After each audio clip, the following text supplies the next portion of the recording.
जिस खातून के दिल में शक का अड्डा होता है उसका अपने शोहर से रोजाना फड्डा होता है। इतना सोच लो, सच की राह में चलने से पहले इसके तो हर कदम पे खड्डा होता है।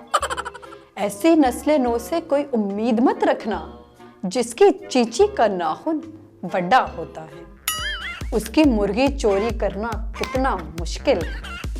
उस कमबख्त ने कुत्ता दरवाजे पे छड्डा होता है। उसका अब्बा रिश्ता देने से इनकारी है। उसका अब्बा रिश्ता देने से इनकारी है, फिर भी उसने खिड़की से मुंह कड्डा होता है।